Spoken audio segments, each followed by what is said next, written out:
जय हिंद प्यारे बच्चों, नमस्कार। मैं Udayveer Singh, chemistry lecturer G/SS Hodal, आज आपका स्वागत करता हूं क्लास 11th केमिस्ट्री के यूनिट नंबर 7 केमिकल इक्विलिब्रियम के पार्ट सेकंड में।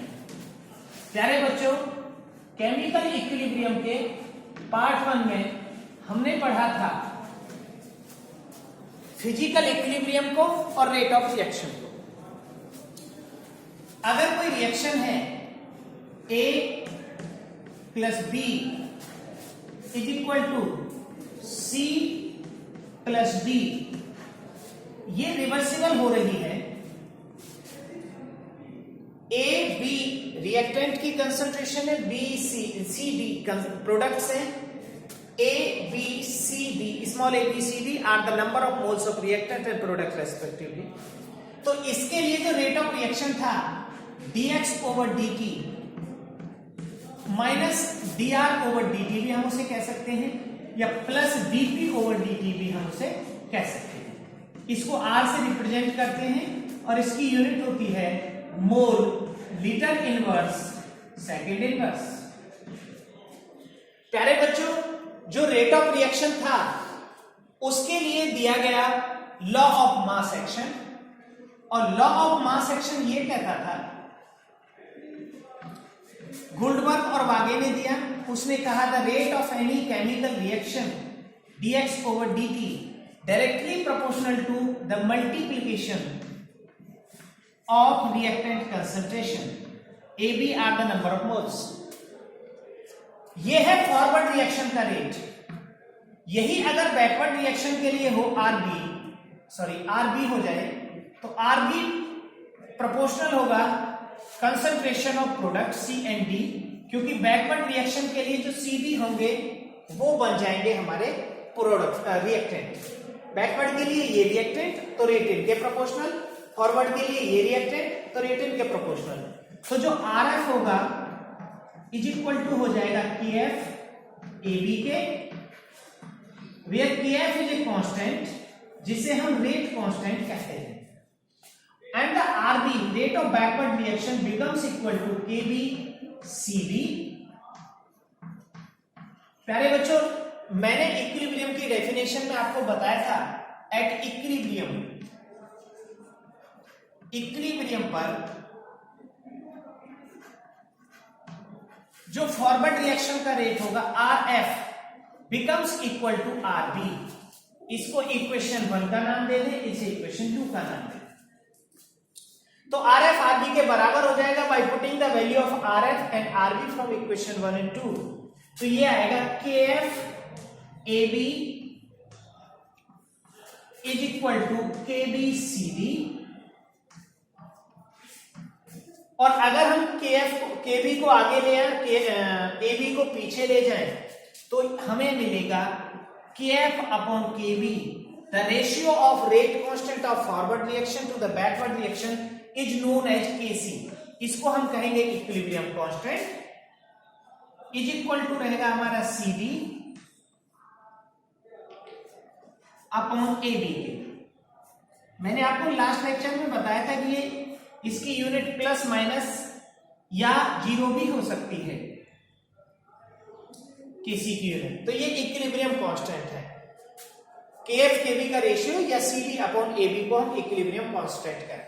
प्यारे बच्चों, अगर किसी रिएक्टेंट या प्रोडक्ट की कंसंट्रेशन सॉलिड हो या वो प्योर लिक्विड हो तो उसकी कंसंट्रेशन को 1 लिया जाता है। ऐसे इक्विलिब्रियम को जिसमें सारे गैसेज हो हम कहते हैं होमोजीनियस इक्विलिब्रियम, और ऐसे रिएक्शंस जिनमें कोई एक या तो लिक्विड सॉल्यूशन हो या सॉलिड हो तो हम उसे हेटेरोजीनियस इक्विलिब्रियम कहते हैं। और हेटेरोजीनियस इक्विलिब्रियम में सॉलिड या लिक्विड की कंसंट्रेशन को 1 लिया जाता है, तो हम उसे कंसीडर नहीं करते। एग्जांपल के लिए, अगर कोई रिएक्शन है CaCO3 और हम अगर इसको हीट कर देते हैं तो हीट करने पर हमें मिलता है CaO प्लस CO2, तो ये भी हमारा सॉलिड है और ये भी हमारा सॉलिड है। तो एक प्रोडक्ट बचेगा, इसका जो Kc होगा, इसका Kc आएगा CO2, ओनली CO2 बस, क्योंकि CO2 के साथ CaO लिखा जाएगा। CaO की कंसंट्रेशन 1, अपॉन में CaCO3 लिखा जाएगा, CaCO3 भी सॉलिड है तो उसकी भी कंसंट्रेशन है। So the equilibrium constant of this reaction is only the concentration of CO2। प्यारे बच्चों, in case of gaseous reactions, gaseous reactions के केस में हम इसको Kp कहते हैं। तो आज का हमारा टॉपिक अभी का रहेगा the relation between Kp and Kc। Kp Kc के बीच में रिलेशन एस्टेब्लिश करेंगे हम लोग। तो आइए समझते हैं Kp Kc के रिलेशन को।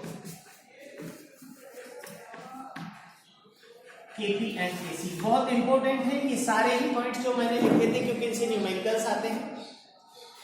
Kp इक्विलिब्रियम कांस्टेंट होता है गैसियस रिएक्शंस के लिए। For the gaseous reactions the pressure is considered at the place of concentration. ये सॉल्यूशंस की कंसंट्रेशन मोल पर लीटर में हम ले रहे थे या ABCD की। अगर कोई गैस है तो हम उसकी कंसंट्रेशन की जगह उसका प्रेशर कंसीडर करेंगे और उसके लिए Kp आएगा। तो इस रिएक्शन के लिए अगर इनके प्रेशर है Pa, Pb, Pc और Pd, the pressure of Pa, Pb, Pc and Pd respectively, तो इसका जो Kp आएगा equilibrium constant in terms of pressure is equal to आएगा Pc की power C number of moles है, Pd की पावर D, Pa की पावर A एंड Pb की पावर B। ये इक्विलिब्रियम कांस्टेंट है इन टर्म्स ऑफ प्रेशर। ये equation number 4 हो जाएगी हमारी। इक्वेशन 3 में हमने एक्सप्लेन किया था आपको Kc को, Kc is equal to C D upon A B। अब अगर हम आइडियल गैस इक्वेशन देखें, from ideal gas equation, ideal gas equation कहता था जो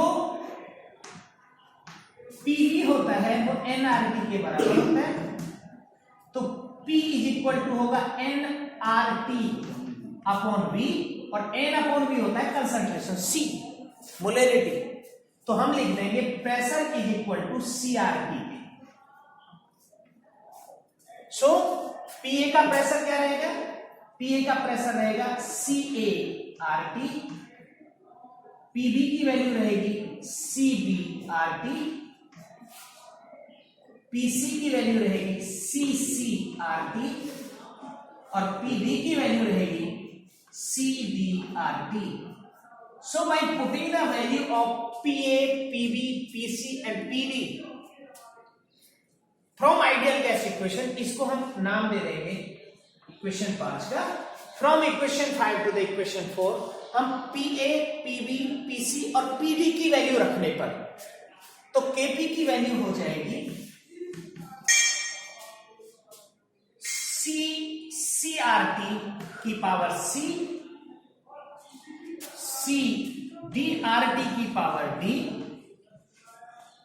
अपॉन CART की पावर A और CBRT की पावर B। इसमें से कॉमन आ जाएगा RT ऊपर और नीचे दोनों साइड। इसे हम दे देंगे इक्वेशन 6 का नाम। तो Kp आ जाएगा हमारा C की पावर C, C की पावर C, D की पावर D अपॉन A की पावर A इंटू B की पावर B, RT की power C plus D minus A plus B minus A plus B। Divide में power घट जाती है और मल्टीप्लिकेशन में पावर जुड़ जाती है, तो ये दोनों जोड़ के ये आ जाएगा। तो इसको हम कह देंगे डेल्टा ई। और फ्रॉम इक्वेशन 3 से CD अपॉन AB की वैल्यू इक्वल है KC के। तो प्यारे बच्चों KP इज इक्वल टू रहेगा KC आर टी की पावर डेल्टा एन,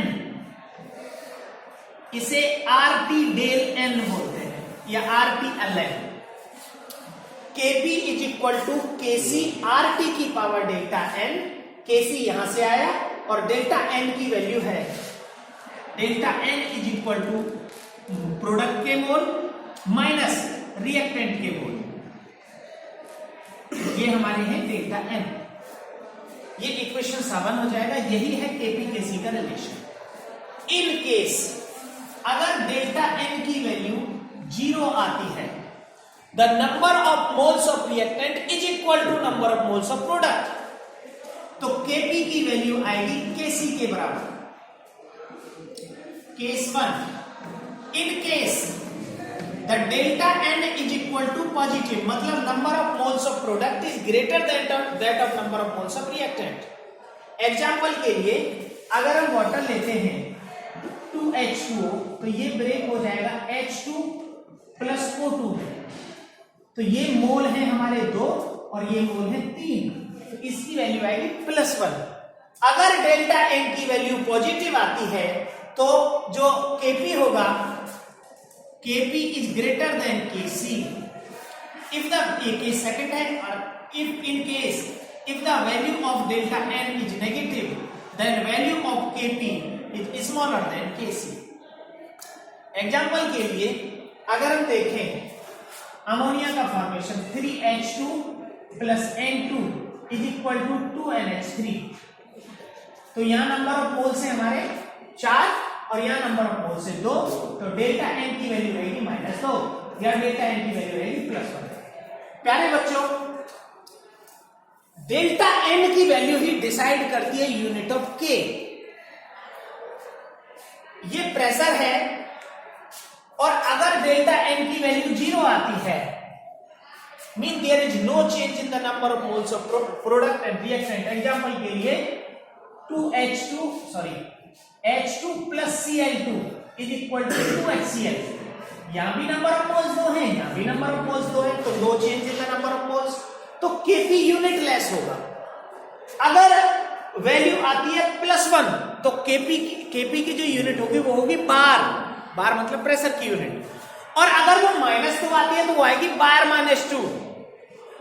अब अगर किसी क्वेश्चन के लिए द यूनिट ऑफ के x वैल्यू कोई k की गिवन है और उसमें यूनिट लिख रहा है पीछे बार इनवर्स, तो आपको कैसी पूछा है? अगर आपको प्रेशर गिवन है, कोई x प्रेशर Kp की वैल्यू x गिवन है और उसकी यूनिट लिखी हुई है बार इनवर्स, तो आप ऑटोमेटिक केसी निकाल लेंगे। Kp is equal to Kc RT की पावर डेल्टा n, और डेल्टा n कितना -1, तो Kp गिवन है तो Kc आ जाएगा, क्योंकि Kc इज इक्वल टू होगा Kp अपॉन RT की पावर डेल्टा n।